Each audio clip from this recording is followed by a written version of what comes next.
snatch it back and hold it, baby, one more time. Hey, I'm going to step away from Amplitude for at least an episode, and I want to talk about the site I use for learning how to play guitar, and that is guitartricks.com. I did start with YouTube, and I learned a lot from YouTube, and I think there's a lot of quality instruction on YouTube. It just can feel a little bit overwhelming, and there's no clear path of steps to follow. And I found the solution to that in guitartricks.com. And I've had an annual subscription for years now, and I've never regretted it. So I'm going to talk about the things I like, the things I don't like, and I feel like I'd be remiss if I didn't talk about the one thing that seems to make people really mad and threaten to leave or leave. And I don't want you to get blindsided by that. So we'll talk about that as well. This video is not sponsored by Guitar Tricks. I'm going to hope it doesn't sound too much like an ad. It's just I'm a fan and I like it. So let's dig in.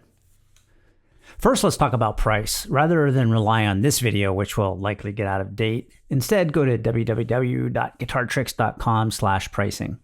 At the time I'm recording this, the regular price is $19.95 a month, and the fine print indicates you can save $60 for an annual subscription.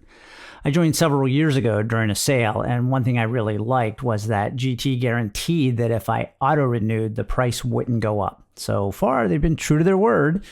Okay, let's pull pricing off of the end of the URL and jump to the home page where I'll be logged in. There is a navigational bar at the top. I mostly use the songs, forum, and search buttons from here. I also use the Guitar Tricks logo, which acts like a home button. The current set of beginners courses is by Anders Moridsen, but the original lessons with Lisa McCormick are still here.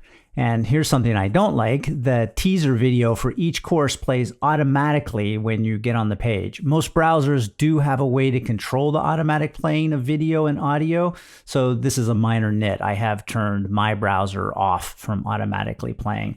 You may find that has a downside when you're learning, where you want to just go from lesson to lesson and have them start playing. So find out where that is on your browser and then enable or disable it according to your preference. The courses are deeper than they first look. Each course is broken up into a series of chapters, as you can see here.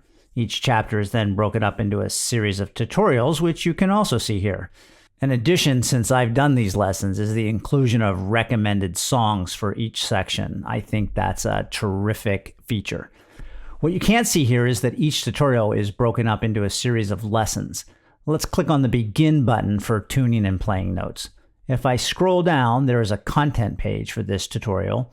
You can see this one is comprised of 7 lessons. The progress tabs show you progress, but so do the red guitar clips. They only show that you've looked at the lesson, not that you've watched the entire thing. I would estimate that most lessons fall in that 3 to 6 minute range. That doesn't mean you only need 6 minutes getting through them. I spent weeks on some of the 5-minute lessons. When you get through these chapters, you can use the GT logo and get back home. Back to the beginner lessons, and you can move on to level 2. It's structured the same with 7 chapters. The final chapter has tutorials to prep you for the next step in your journey, be it blues, country, acoustic, or rock. Let me jump to a lesson just to point out a couple of features. When I hover my mouse over the video player, several features appear. You can slow down and speed up the video. This can be really handy when learning songs or trying to get exercises up to their fast tempo. Many lessons in GT have lessons where they play the final exercise slowly so you can learn it. Then when they jump to the full speed, it can be intimidating.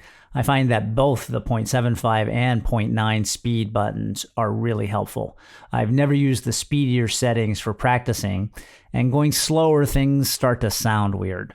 Another hugely helpful feature here, at least for learning songs, is the loop button. For example, when you have the verse, chorus, and bridge down but need to work on the lead, you can turn the loop on for just a little bit of the part leading into the lead, to the lead, and then jump right back and practice that over and over. When you do turn it on, you get 2 markers, A and B. Drag A to where you want the song to start, and B to where you want the song to end.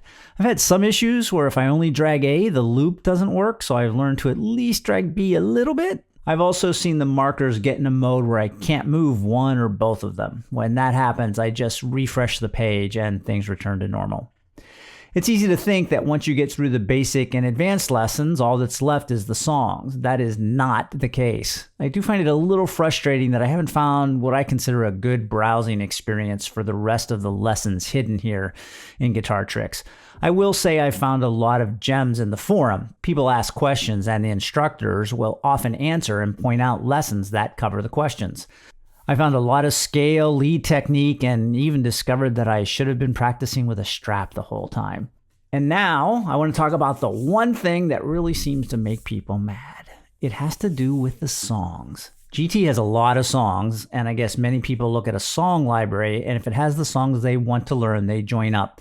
Nothing wrong with that, except the song library can change. They don't license it in perpetuity. That means sometimes the licenses come up for renewal and Guitar Tricks decides to abandon certain songs.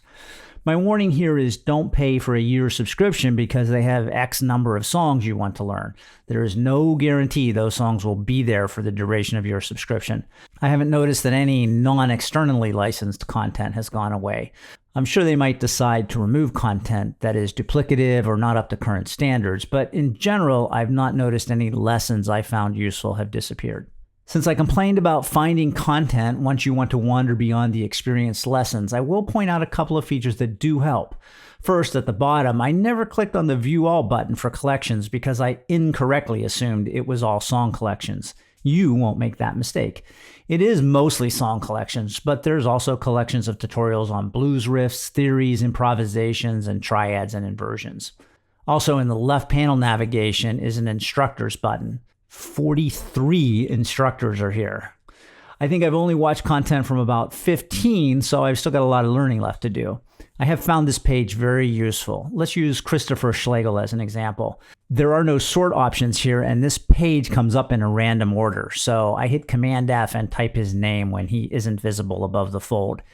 Clicking on Learn More takes me to all of Christopher's lessons. There are multiple ways to sort the lessons, and I like the default of section. The Basics has some good instructions on mechanics and techniques, and I now do Christopher's stretches every morning during my walk. As you scroll down, you can see there's a lot more lesson type material here that wasn't in the other courses. We don't have the time to fully explore all the topics that just Christopher covers, but as you discover an instructor you enjoy and you're feeling in a rut, maybe sort the instructor page by difficulty and browse through topics at your level or possibly one level higher. Another nice feature in this bar is the Toolbox. I have lots of tuners and metronomes, but I have found both the Scale Finder and the Chord Finder useful. I want to wrap up by looking at a few more details in the song mode. Songs are typically taught by the major sections of the song. First, you get an overview and some advice on how to dial in the proper tone of a song. Then you learn sections like the intro, verse, chorus, bridge, and lead. When there are multiple guitar parts, you get lessons for each part. Near the end, there is a full performance, meaning the instructor is playing the guitar. I have found it helpful to play along with the instructor until I've developed some comfort with the song. Then I switch to the jam-along version. This typically has bass drums and vocals, but no guitars. Note to the left, there are tabs for the notation, lyrics, and Q&A for the song. At the top is a scrollable section for the notation. As the song plays, if auto scroll is checked, the notation scrolls to stay in sync. Every now and then I've noticed this stops working. A quick refresh of the page usually fixes this as well. You can also pop the notation out to a separate window, but then it won't scroll. But if you refresh the page, the external popped out window stays and the scrollable window comes back. There's also a Get Feedback section that was added within the last year. As far as I can tell, there is no added charge for this. You record yourself playing and send it to them, and within a week, someone reviews it and provides video feedback. If I can get up the nerve, I'm going to have to check this out. It seems like a fantastic idea, and at no added cost, it's a huge perk. If you have questions or there's more you'd like to see in Guitar Tricks, let me know in the comments and I'll see what I can do. In the meantime, I have a lot of lessons left to practice, so I'll see you in the next video.